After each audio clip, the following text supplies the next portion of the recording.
কারণ আল্লাহ ওনার মুস্তাফাকে কি বলেছেন সাল্লাল্লাহু আলাইহি ওয়াসাল্লাম? বলেছেন ফাযাক্কির, ও মুহাম্মদ আপনি উপদেশ দিন সাল্লাল্লাহু আলাইহি ওয়াসাল্লাম।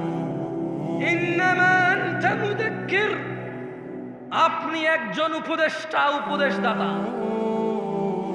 লাস্তা আলাইহিম বিমুসাইতির, ওই যে ওখানে মাইকে লটারি হয়, ওই যে ওখানে বিয়ের গায়ে হলুদে গান বাজনা বাজে, ওই যে বাবা তার মেয়েকে নিজে নাচের স্টেজে উঠাই দিয়ে নাচ, নিজের মোবাইলে ভিডিও ধারণ করে নিজের বন্ধু বান্ধবকে বলে দেখ দেখ তোর ভাতিজি কেমন নাচে।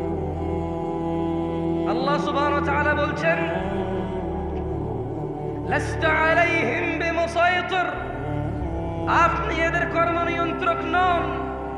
তবে আপনি জেনে নেন ও মুস্তাফা, আপনি জেনে নেন ইল্লা মান তাওয়াল্লা ওয়া কাফার, যে আপনার থেকে মুখ ফিরিয়ে নেবে, যে আপনার অনুসরণের অস্বীকৃতি করবে, ফায়ুআযিবুহুল্লাহ আল আযাব আল আকবার, তিনি সুবহানাহু ওয়া তাআলা তাকে কঠোর দণ্ডে দণ্ডিত করবেন।